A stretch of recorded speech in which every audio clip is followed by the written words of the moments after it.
Oke, jadi kita ulangi lagi yang kemarin ya. Jadi tentang teori kinetika gas.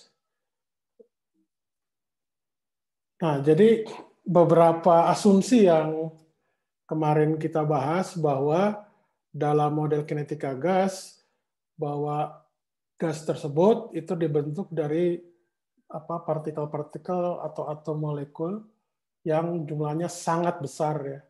Jadi kalau kita bandingkan satu tetes air saja itu sekitar ukuran mol itu 10 pangkat 23 partikel ya, sedangkan kalau kita bandingkan dengan jumlah manusia itu cuma 10 pangkat 9 ya. Jadi sangat-sangat kecil ya. Kemudian partikel tersebut itu tersebar merata ke dalam seluruh ruang. Ya, jadi artinya bahwa partikel ini dia mempunyai rapat massa yang konstan ya, homogen. Gas tersebut mempunyai rapat massa yang konstan, jadi incompressible. Kemudian partikel tersebut itu bergerak acak ke segala arah. Ya. Kemudian yang keempat, jarak antar partikel itu jauh lebih besar dibanding dengan ukuran partikel. Kemudian yang kelima, tidak ada interaksi partikel kecuali bertumbukan. Jadi istilahnya kalau misalkan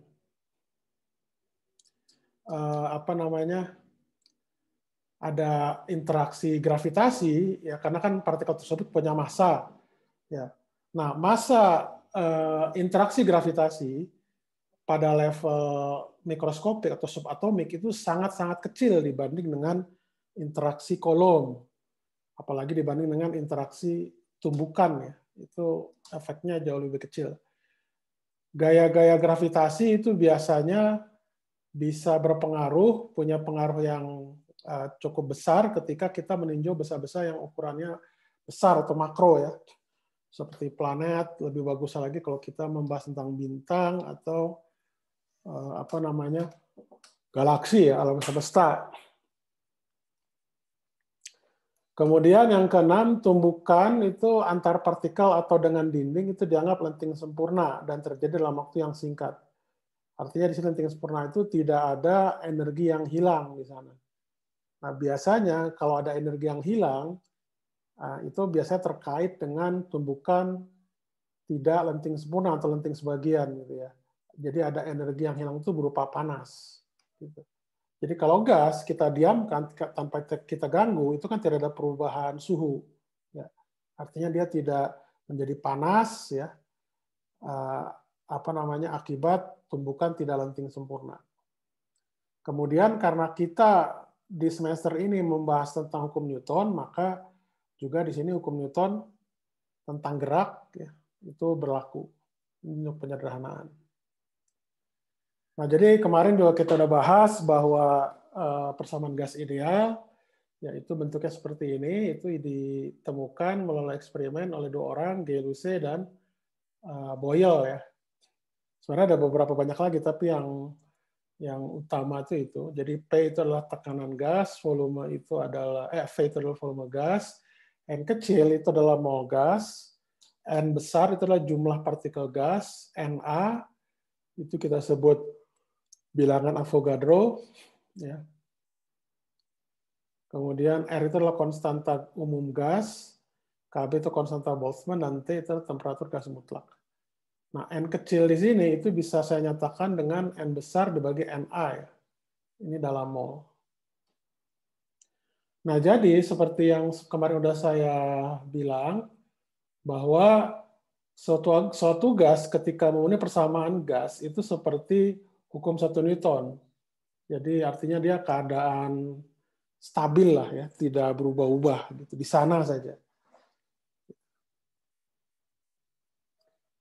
Nah, jadi kemarin juga udah kita bahas ya terkait dengan tekanan gas ideal. Jadi kita mengambil misalkan N buah partikel gas ideal dalam kotak ya. Jadi semua kecepatannya itu dia 3 dimensi seperti ini nih, cuma 1 dan 2.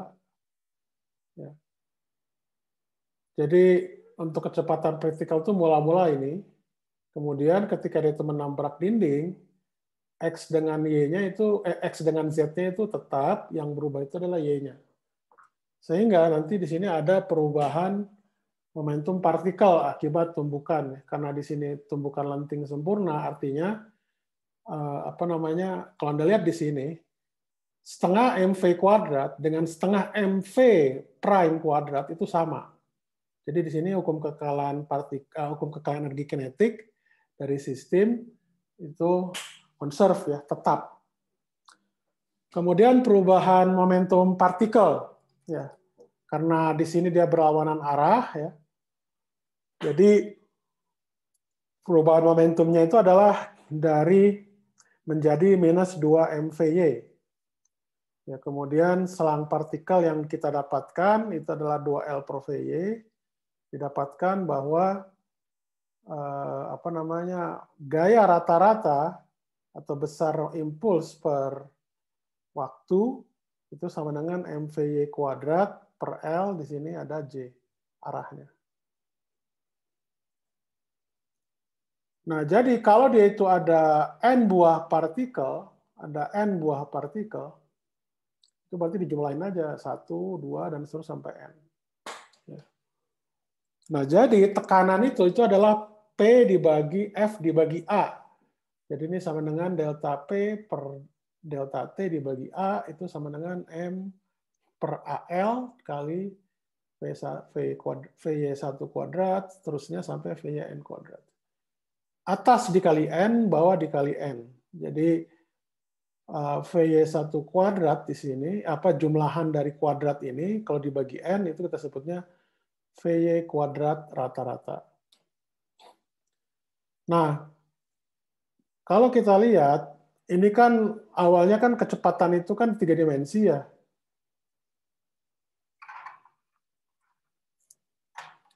Sebentar ya.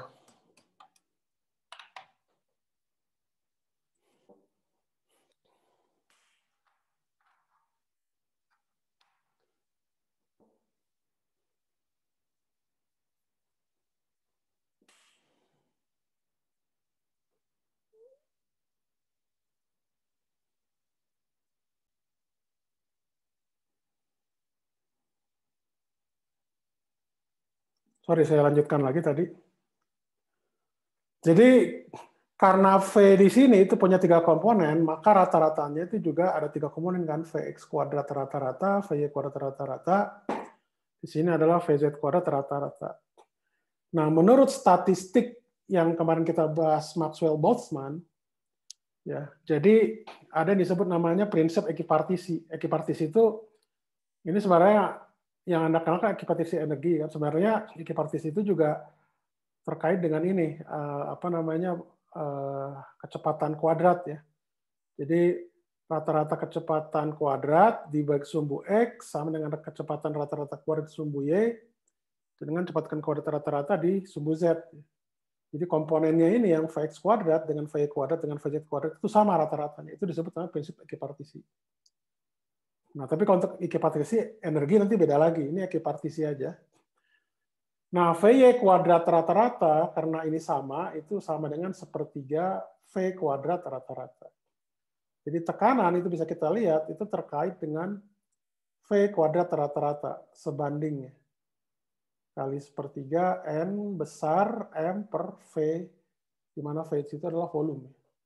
Kalau V kecil itu adalah kecepatan, kalau V besar itu adalah volume. Nah, jadi kalau kita lihat di sini, kalau kita masukkan persamaan gas ideal yang PV sama dengan NKBT, maka didapat adalah kalau temperatur dari gas itu adalah 2/3 KB rata-rata, energi kinetik rata-rata. Ya, jadi ini terkait dengan translasi partikel gas. Gitu. Kemudian kalau energi rata-rata ini saya kalikan dengan jumlah partikel, itu kita sebut namanya energi dalam. Ya, energi dalam gas ideal itu ternyata sederhana, dia paling sederhananya itu bergantung pada T ya di sini. Nah, sekarang bagaimana model kita ini kalau kita bandingkan dengan gas-gas ya. Jadi seperti di sini ada kapasitas kalor pada volume tetap, kemudian ada kapasitas kalor pada tekanan tetap ya CP gitu ya. Ini umum ya rumusnya ya. Jadi untuk gas ideal untuk kasus kita itu adalah untuk CV itu adalah 3/2 NR, N kecil R. Kalau CP itu adalah 5/2 ya. Kemudian ini adalah konstanta adiabatik yang CP/CV itu sama dengan 5/3. Nah, kalau kita bandingkan hasil gas tersebut, ya hasil teori ya, teori versus eksperimen. Jadi prediksi teori kita itu tuh sangat cocok untuk gas-gas monoatomik dan dia gas mulia. Ya, karena gas mulia kan dia bersifat inert, ya tidak bereaksi dengan apa namanya dengan zat lain, dengan unsur lain gitu ya. Inert, jadi memang bagus dia menggambarkan ininya, gamanya. Kemudian yang kedua, kalau gas diatomik ini seperti H2, O2, ya itu kok berbeda gitu ya. Berbedanya cukup jauh tuh 0,2 ya. 0,2 sekian lah gitu. Apalagi yang poliatomik itu berbeda jauh gitu ya. Jadi memang model kita itu cukup baik untuk menjelaskan dinamika gas di gas mulia. Nah, ini terkait dengan apa namanya tadi terkait dengan distribusi Maxwell-Boltzmann ya.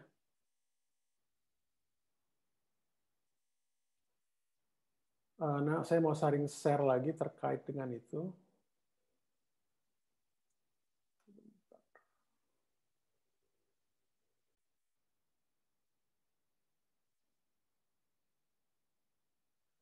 Oke, ini kelihatan ya.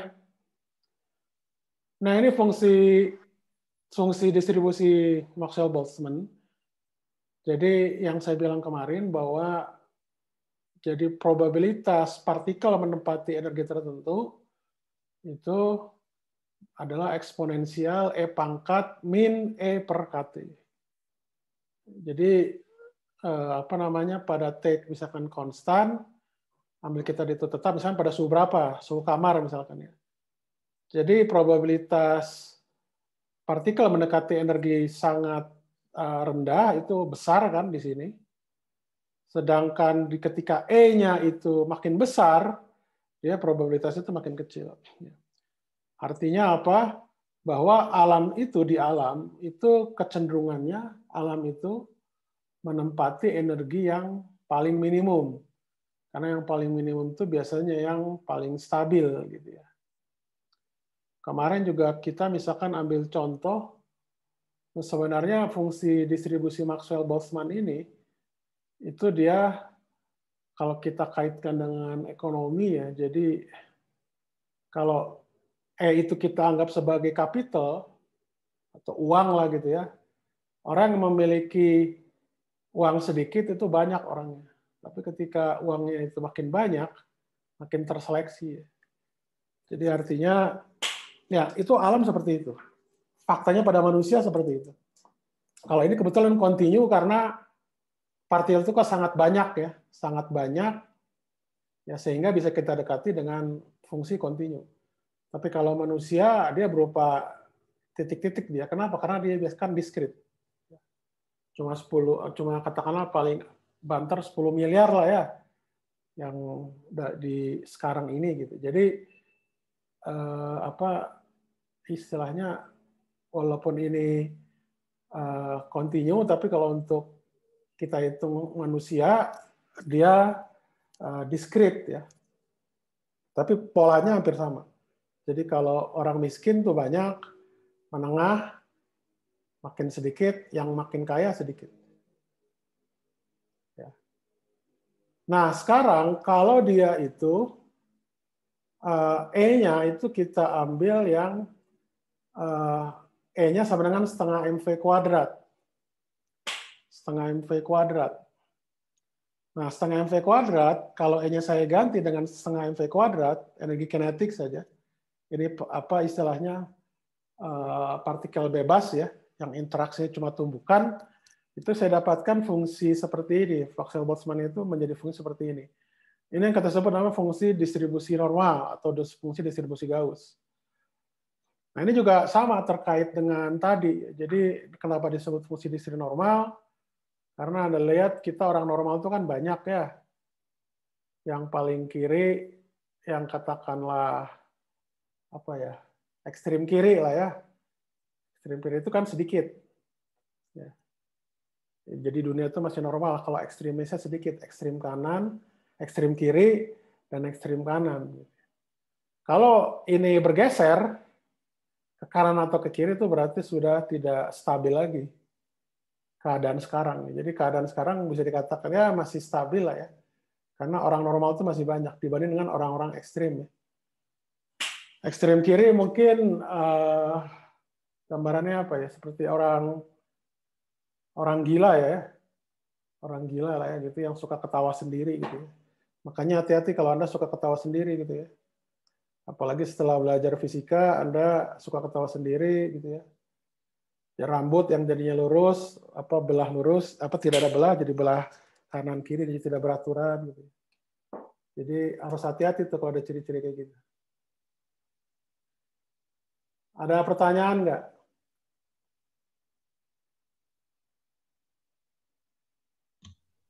Misi Pak, mau nanya Pak. Ya. Buat yang grafik tadi kan plotnya itu population terhadap level energi gitu kan Pak. Ada yang level 1 sampai 9 dan seterusnya gitu. Nah, level energinya ini ditentuin dari mana ya Pak? Kayak level 1 tuh berapa joule gitu-gitunya Pak? Yang mana nih? Yang grafik yang mana? Yang tadi fungsi distribusi itu? Iya Pak. Yang grafiknya ini loh Pak, apa? Satu per apa ya tadi? Sebentar. Yang ini maksudnya? Iya Pak, yang ini. Oh, yang Anda lihat sebelah kirinya. Iya. Ini cuma diambil aja titik-titik noktah ini. Tapi secara umum dia jadi gini, kalau untuk yang kita tinjau, energi yang kita tinjau, energi partikel bebas ya, itu kan kontinu, cuma energi kinetiknya saja kan. Karena V kuadrat itu kan dia mulanya dari 0 sampai tak hingga kan ya, kontinu dia. Ini kalau seandainya dia itu ada sistem diskrit, seperti contohnya misalkan atom hidrogen. Itu kan, tapi kalau atom hidrogen tidak ada yang nol, misalkan osilator harmonik ada yang nol. Tapi kita ngebahasnya di luar itu ya. Tapi yang kita bahas itu cuma untuk partikel bebas aja. Jadi level energinya ya tidak ada. Dia level energi kontinu. Kalau nggak E-nya sama dengan nol, dia itu diam atau dia bergerak gitu ya. Energi kinetik saja. Ada lagi yang lain? Kasih Pak. Ya, sama-sama.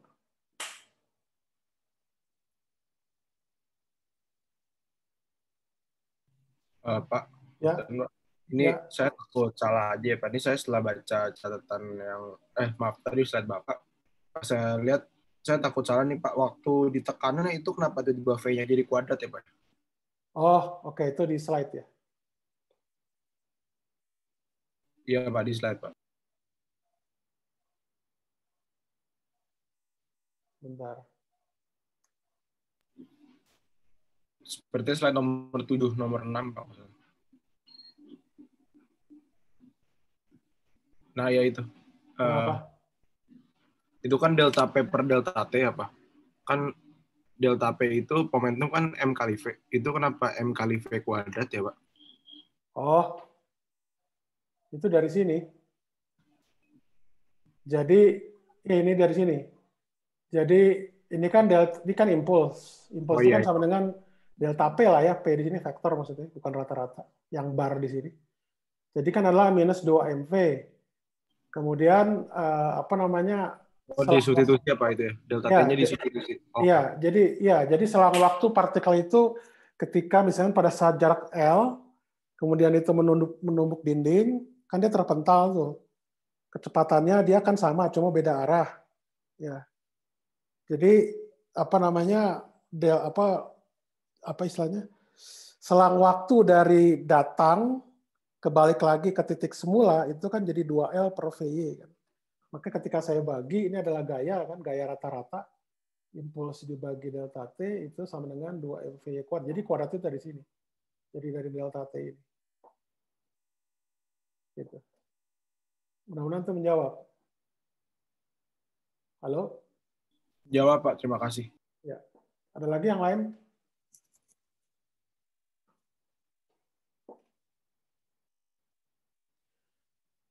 Oke, kita ke sini dulu sebentar ya. Ini walaupun tidak keluar di ini, tapi fungsi distribusi ini menarik kalau kita tinjau dari sisi ekonomi. Ya. Jadi apa namanya? Ini model abal-abal versi saya, tapi ini masuk akal. Kita main logika fisika. Jadi kalau energi besar itu kan terkait dengan ya kecepatan ya kalau untuk di partikel kan ya, gitu ya. Nah jadi apa namanya? Nah jadi istilahnya gitu. Jadi grafiknya mana ya sebentar.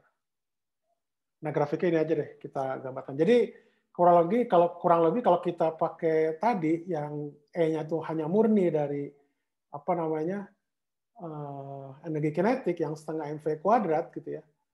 Nah bentuk gambar itu seperti ini, seperti distribusi normal. Jadi kecepatan yang rendah itu dia istilahnya apa namanya ya? Peluangnya itu bisa dikatakan jadi apa istilahnya ya jadi kecil lah ya istilahnya gitu. Tapi kecepatan tinggi juga itu dia jadi besar gitu ya. Nah ini yang bisa dikatakan ini normal nih, ini normal. Apa namanya? Ini terkait dengan fungsi distribusinya yang setengah, yang kita masukkan E sama dengan setengah mv kuadrat. Ya.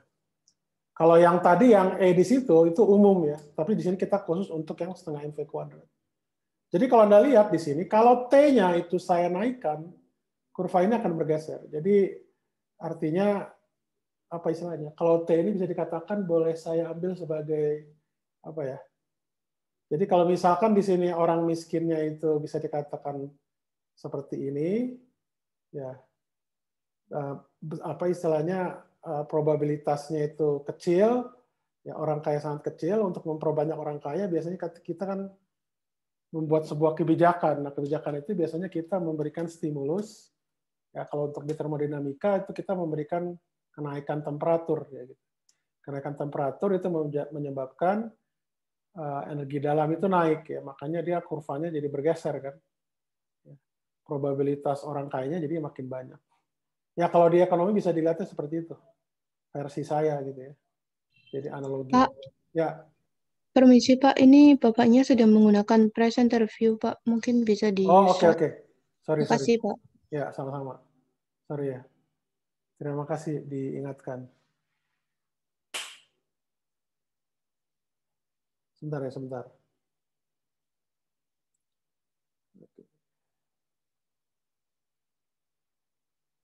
Oke. Nah, itu kurang lebih gambaran ini ya, sekedar pengetahuan bahwa apa namanya yang kita pelajari itu apa namanya aslinya tuh kita ada fungsi distribusi ini. Jadi perata-rataan di sana itu menggunakan distribusi Maxwell. Nah, kemudian kenapa terjadi penyimpangan gamma ya untuk apa namanya molekul diatomik?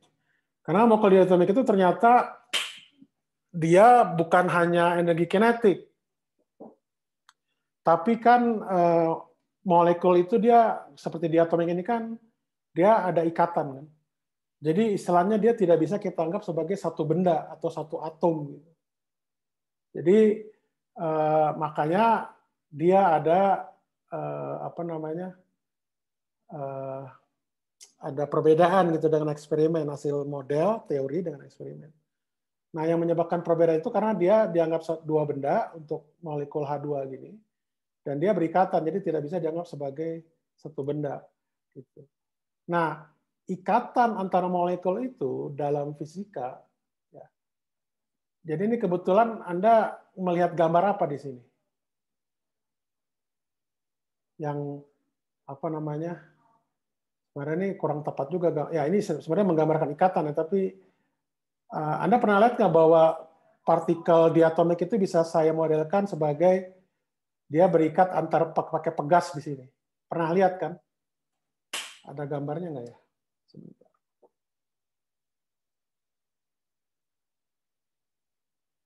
Mungkin saya cari di buku ya kalau ada.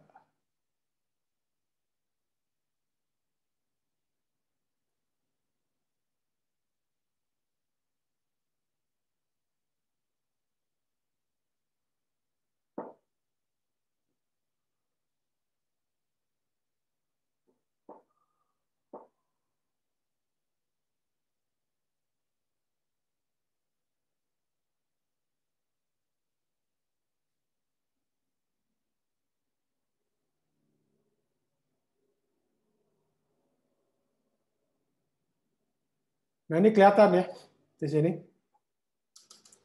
Jadi ini adalah model dari sistem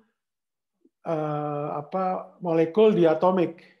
Dia digambarkan oleh apa ini? Yang seperti ini. Halo? Semacam per, Pak. Ya, per atau pegas lah ya. Gitu. Nah, jadi sebenarnya ini sudah ada mengambil asumsi di sini. Jadi ikatan antar atom itu, Anda tahu kan ini kan ikatan kovalen kan ya. Dia saling menyumbang elektron kan, itu kan termasuk ikatan yang paling kuat di situ.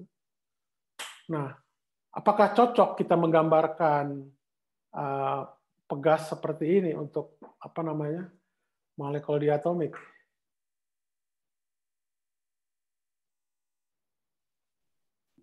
Cocok Pak, harusnya. Cocok. Nuga Waluyo. Iya, Pak. Cocok atau enggak kita ini memodelkan partikel lagi molekul diatomik ini dengan ikatannya dia berupa per di sini gas. Maksudnya pegas maksud saya, pegas. Cocok kayaknya, Pak. Alasannya apa? Harus ada alasan. Padahal kan kenyataannya H2 itu misalkan H2 atau O2 ya itu kan dia pertukaran antar elektron kan ikatannya kan, ikatan kovalen. Tapi kok bisa kita modelkan dia sebagai dua benda yang dihubungkan oleh pegas?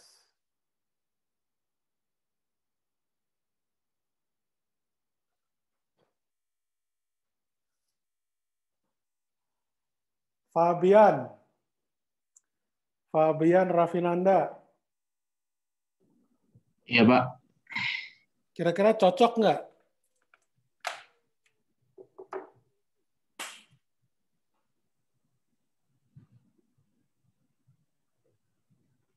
Oh, saya masih kurang mengerti, Pak. Kurang mengerti. Rafa Naufal. Ya, Pak. Kira-kira gimana menurut Anda, cocok nggak? Nampaknya cocok, Pak. Alasannya? Soalnya misalnya diatomik itu kan kalau misalnya, maaf ya Pak, tapi kalau salah.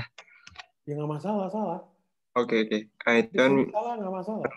Kecuali di kalau ujian. misalnya, oh iya, kalau misalnya diatomik itu kan kayak misalnya H2 atau O2 gitu kan kayak saling nyumbang elektron gitu, terus jadi kayak terbentuk suatu ikatan gitu, jadi kayak bisa kita bayangin pakai suatu pegas atau suatu per kayak di gambar ini gitu sih Pak, kalau argumen saya. Oke. Bentar ya. Saya cari bahan dulu. Mudah-mudahan di internet ada.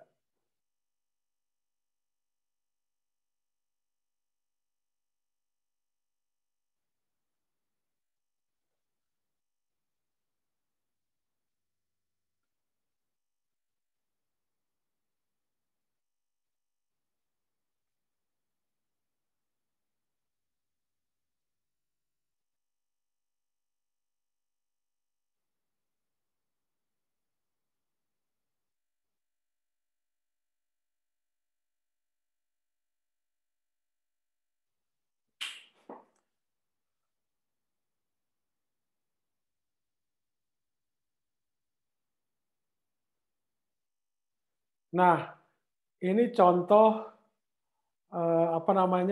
molekul diatomik, potensial molekul diatomik. Jadi apa istilahnya ini bentuk ya potensial ya atau energi.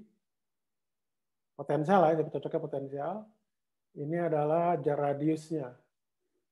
Gitu. Nah, kalau dia itu digabungkan dengan pegas, pegas itu potensialnya seperti apa? Potensial pegas. Halo? Ada yang ingat nggak potensial pegas? Vincent, Christian. Potensial pegas itu seperti apa? Iya, Pak. Bentuknya. Bentuk potensial pegas.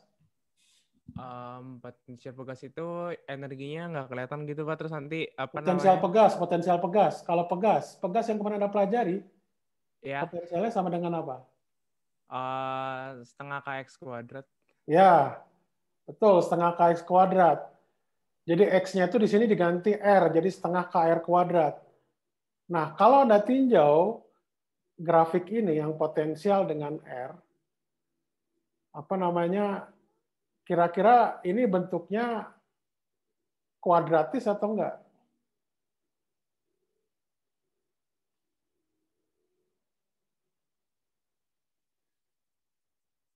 Michael Tiroy. Ya, Pak. Menurut Anda, sebentar ya. Menurut Anda gimana tuh? Kan kita dapatkan grafik dari potensial pegas itu kan setengah KR kuadrat berdasarkan informasi teman Anda. Tapi pada kenyataannya graf potensial dari molekul diatomik itu seperti ini. Ini bentuk kuadrat atau bukan?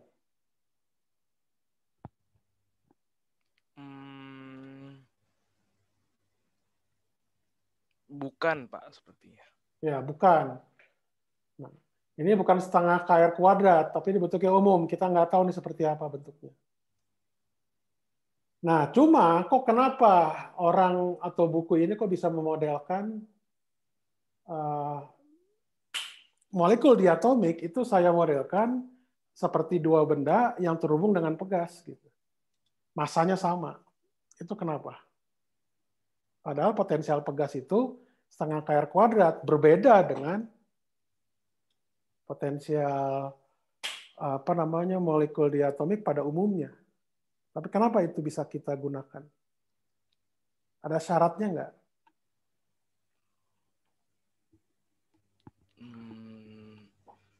Ini dipertanyakan itu syaratnya ya, Pak, berarti? Ya, iya syaratnya dong. Kan itu kan nggak sama. Ini potensial secara umum. Ya kan, kalau kita pakai model pegas, itu kan artinya potensialnya setengah KR kuadrat. Sedangkan ini kan bukan setengah KR kuadrat ini kan. Ya kan? Kalau dari gambar. Tapi kok kenapa itu bisa kita pakai? Di buku itu betul nggak ada yang nggak salah. Tapi kenapa itu bisa kita pakai? Sepertinya dikarenakan jarak optimalnya deh, Pak. Jarak optimal. Iya, Pak. Nah sekarang nih kalau Anda lihat di titik minimum, ini kira-kira bisa nggak saya dekat ini dengan kurva parabolik yang tadi setengah KR kuadrat di sekitar titik minimum. Bisa seperti apa? Ya, Anda udah belajar turunan kedua kan? Sudah, Pak. Ya. Turunan kedua itu kalau dia itu positif itu kan minimum.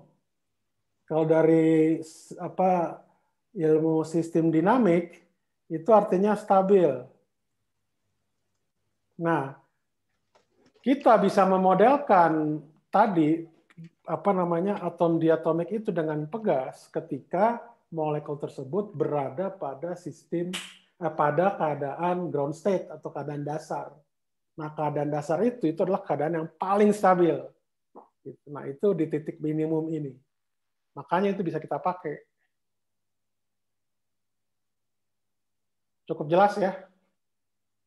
Sudah, Pak.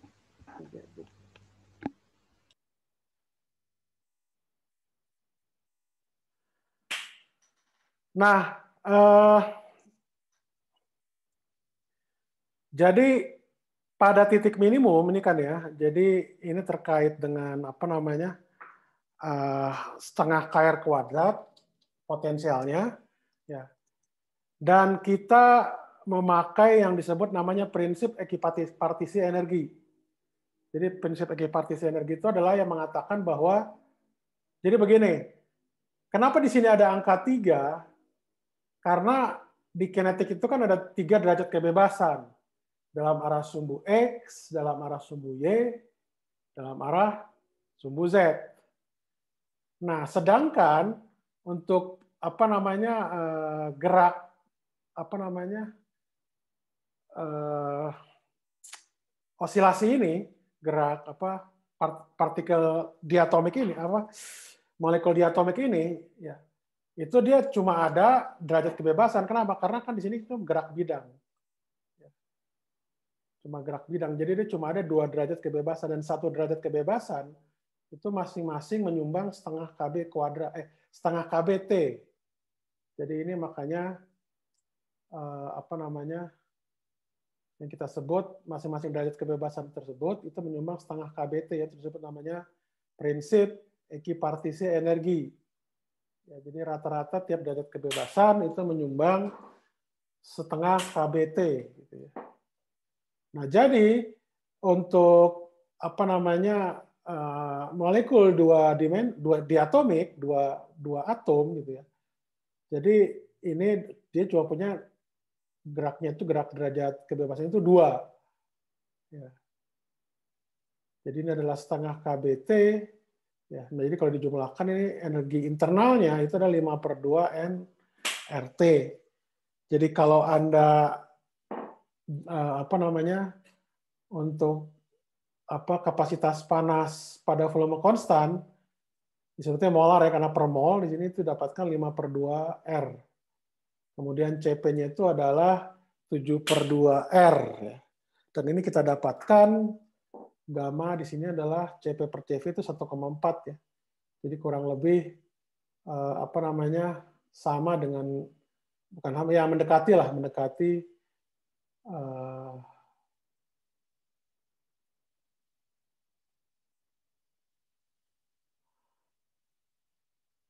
mendekati nilai ini, nilai mana tadi?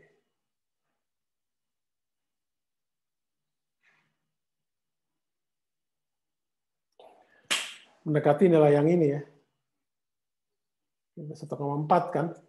Jadi memang diatomik itu bisa dikatakan model untuk bahwa dia memang dalam keadaan dasar dan bisa kita modelkan dengan osilator harmonik potensialnya, dia memang mendekati kan sekitar 1,40.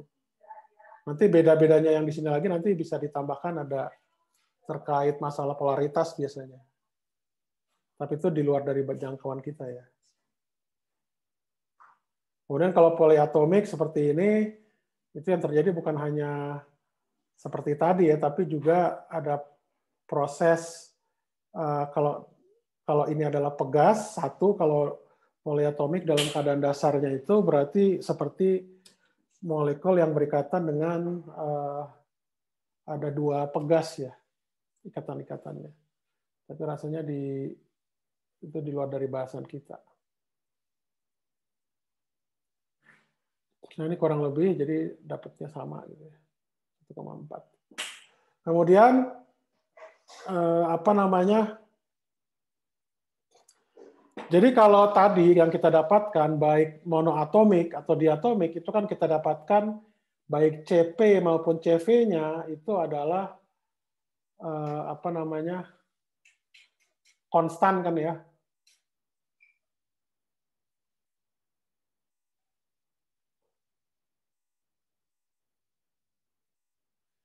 CV-nya itu CP dan CV-nya konstan. Nah, ternyata apa namanya kalau dari gambarnya ini Anda lihat sebenarnya CV, kita ambil untuk CV ya, untuk gas H2 itu ternyata dia ya istilahnya cuma di sini aja konstannya. 3/2, apa tadi ini 3/2, kemudian ketika suhu naik lagi 5/2 ya, terus ketika suhu naik lagi jadi 7/2. Jadi dia memang sebenarnya secara umum dia bergantung pada temperatur. Gitu. Nah, kok bagaimana bisa menjelaskan yang antara ini? Jadi dia ternyata bisa naik seperti ini ya. Gitu. Jadi kalau ini pada suhu tertentu dia biasanya pada sekitar 100 Kelvin ke bawah ya. Tentunya ini tidak sampai 0 Kelvin ya. Dia konstan kecenderungannya, terus ketika saya naikkan dia akan naik di sini. Kemudian pada sekitar temperatur kamar tuh sebenarnya di antara ini, di atas ini nih. Antara 300 sampai 500 itu temperatur kamar. Dia konstan. 5/2 kan yang tadi kita tinjau kan. Karena adanya rotasi. Kemudian di sini dia naik lagi gitu ya. Jadi kalau di sini itu murni translasi pada suhu dia di bawah 100 Kelvin, pada suhu kamar dia ada gabungan translasi dan rotasi ya. Nah, kalau yang satunya lagi itu apa ya? Satunya lagi vibrasi ya, vibrasi. Jadi vibrasi itu dia ya memang dia sedikit berbeda ya dengan dengan yang tadi. Kalau yang tadi sebenarnya itu vibrasi, tapi vibrasi terkait dengan rotasi dia itunya. Kalau ini vibrasinya vibrasi internal. Jadi ada tambahan lagi setengah KTB, jadi dikalikan 2. Ya, jadi 7/2R. Nah, jadi dia hanya pada suhu tertentu saja yang dia konstan. Jadi pada suhu-suhu yang secara umum dia tidak konstan. Nah, ini nanti sebenarnya dijelaskan ada disebut namanya teori Einstein tentang kapasitas panas dari zat padat atau gas. Ya, dia menggunakan teori Planck di sana, teori Planck untuk radiasi benda hitam itu dipakai untuk menjelaskan kenapa bentuk kapasitas panas benda itu dia tidak konstan gitu. Jadi melainkan bergantung pada temperatur. Nah, itu yang pertama kali Einstein mengusulkan itu ya. Jadi Albert Einstein itu banyak karyanya juga, salah satu di bidang zat padat. Nah, walaupun memang pendekatannya itu bisa mendekati data-data eksperimen, ya, tapi bisa dikatakan masih kurang bagus lah, nanti dilengkapi lagi dengan Debye, dengan memperkenalkan yang disebut namanya fonon. Jadi kalau Einstein itu memperkenalkan ada namanya foton, foton itu terkait dengan kapasitas panas dari suatu zat padat. Ya. Kalau nanti Debye itu memperkenalkan yang disebut namanya fonon. Jadi kalau foton itu adalah partikel cahaya yang bergerak dengan kelajuan C ya dalam vakum.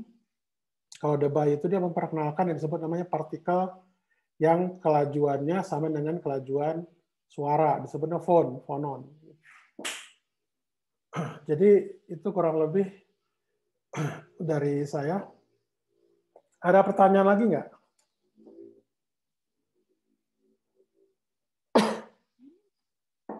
Ada pertanyaan?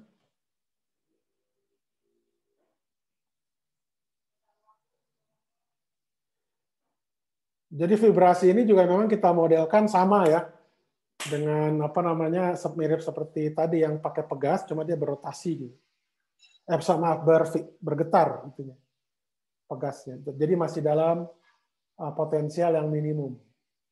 Dianggap dia stabil. Ada pertanyaan?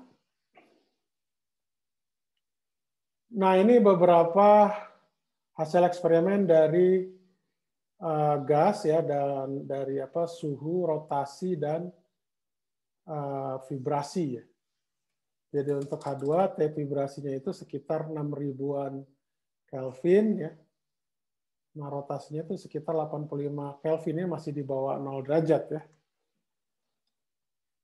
Kemudian HCl, ini OH-nya apa ya? Mungkin H2O kali ya. Kemudian seperti O2 itu vibrasinya di 2200-an. Ini rotasinya sudah di 2 Kelvin. Oh, jadi masih kecil sekali ini.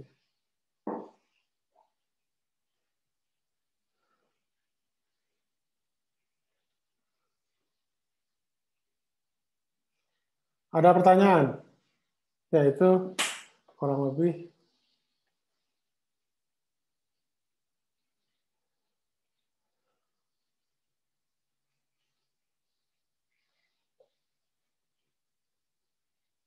Pak, Ya, Anda kan ini kan yang tugasnya itu mengukur percepatan gravitasi ya, pakai 3 metode ya. iya Pak. Yang ditanyakan apa? Ini kan ada poin di bagian modulnya Nah, untuk konsultasikan metode RBL-nya harus dikonsultasikan.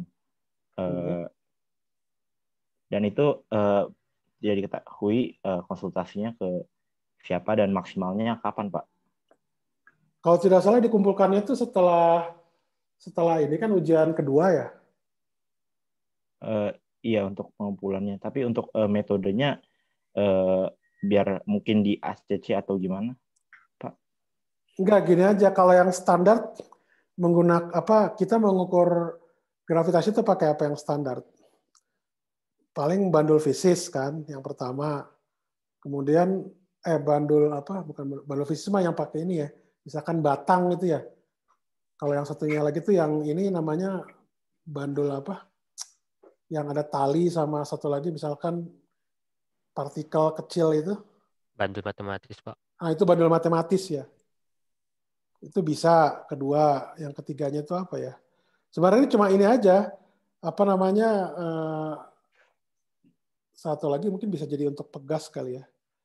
Artinya gini, kalau Anda bisa menemukan misalkan ya, satu metode yang bisa dikatakan orang jarang gunakan, atau misalkan mungkin belum pernah orang gunakan, tapi itu apa istilahnya, Anda bisa jelaskan bahwa pakai metode itu tuh mungkin, nah itu bisa jadi nilai plus tersendiri gitu. Saya sih tidak perlu ACC, yang penting gini, dari 3 itu misalkan Anda 2 yang standar, pakai bandul matematis, satu lagi misalkan pakai bandul fisis. Nah yang satunya lagi tuh Anda harus menemukan kreativitas Anda aja, itu apa kira-kira satu metode ini gitu ya, yang bisa Anda temukan. Nah nanti Anda kan dari situ kan melakukan pengukuran, Anda bandingkan dengan metode standar, yaitu metode pakai bandul matematis dengan bandul fisis. Jadi saran saya sih, Anda pakai dua ini, maksudnya 2 dari 3 itu pakai bandul fisis dengan bandul matematis. Satunya lagi ya Anda kreasi sendiri apa. Tapi maksud saya kreasi di sini tuh bisa dipertanggungjawabkan gitu ya. Dalam artian ketika Anda pakai cara tersebut, misalkan kelompok Anda yang menemukan, nah Anda harus membandingkan pengukurannya dengan cara yang benar ya tentunya, dengan hasil dari bandul matematis dan bandul fisis gitu maksudnya. Mudah-mudahan itu cukup menjelaskan. Oke, Pak. Jadi tidak usah inilah ya. Tidak usah saya inilah. Tapi yang penting gini, ini cuma saya saran aja. Jadi kan ada menemukan tuh ada 3 metode. Jadi 2 pakai yang bandul fisis dan matematis, satu lagi pakai cara Anda sendiri. Tapi itu bisa dipertanggungjawabkan lah gitu. Anda jelaskan cara mengukurnya seperti apa, dan data yang dihasilkan dari metode Anda tersebut, itu bagaimana dibandingkan dengan 2 metode standar ini. Gitu. Itu aja sih kalau saya lihat sih. Nah, kalau nanti Anda bisa menemukan hal yang kreatif ini, itu ada nilai plus di sana. Nilai tersendiri lah. Tugas untuk modul minggu ini nggak ada ya Pak? Karena belum bahas termodinamika gitu. Belum. Terus biasanya Selasa besok ya. Biasanya sudah ada. Nanti Anda kerjakan aja, sudah dikumpulkan Kamis jam 1 gitu. Nah, modul 9 itu adalah modul terakhir di termodinamika. Jadi kalau seandainya nanti belum ada, ya berarti bisa jadi mungkin nanti ada koordinasi aja dengan Pak Andi. Istilahnya kalau memang modul 9 belum ada, ya berarti nggak perlu dibahas gitu. Karena maksimal pertemuan untuk tutorial itu cuma 10 kali ya. Jadi berdasarkan modulnya. Jadi karena dia itu cuma sampai 9, berarti maksimal 9 kali. Itu aja.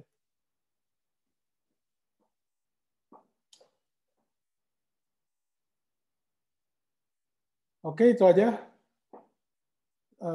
Terima kasih atas kehadirannya. Selamat pagi.